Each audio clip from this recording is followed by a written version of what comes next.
RBA Governor Phil Lowe was recently on a panel at the Wilson Asset Management Shareholder Day, and when he was asked what he would change about Australia's policy, be it monetary or fiscal, he said that he would increase consumption taxes, so it's the GST obviously, while simplifying the income and wealth tax structures we currently have.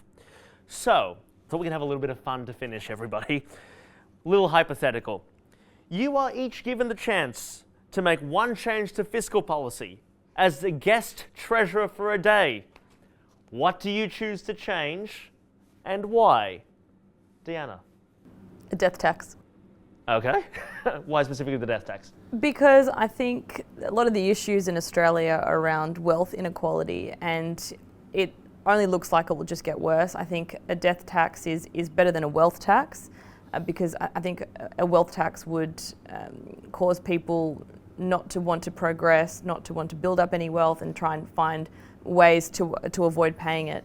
But I think a death tax could help with reducing home prices, which I think is better for the long-term housing affordability debate that we just can't seem to solve, and it would improve inequality measures here. Okay, a death tax from Deanna.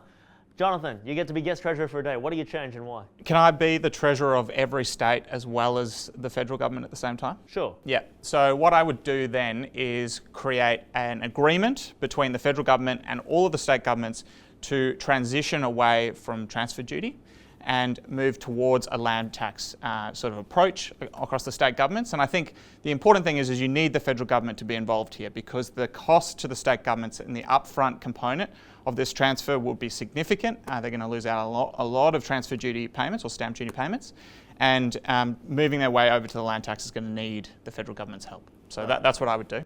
Death, property. Lucy, what would you change? Well, I would revamp the tax system to embed a 2.5% constant indexation rate into tax brackets, into all the various charges, including HEX indexation and welfare indexation, and also into the capital gains tax. So instead of having half marginal rate on capital gain, in nominal capital gains, we'd go back to a simplification of the pre-99 system with the real gains but indexing at 2.5%. Why have I already previously advocated that? I think the fact that we don't have indexed tax brackets has the advantage that the fiscal system is leaning against inflation surges in a way you're not seeing in the United States. But on the other hand, we end up with a situation like that we're now in, where periodically the government ends up with this incredible creep of higher tax burden on the household sector through progressive tax system, and then periodically gives some of it away, which becomes very politicised and distributional. I think retaining that leaning against high inflation, cementing everybody's minds on 2.5%, and at the same time removing the incentive to prefer capital gains over income producing assets would remove a lot of the distortions. And I think unlike death taxes, it might actually get up.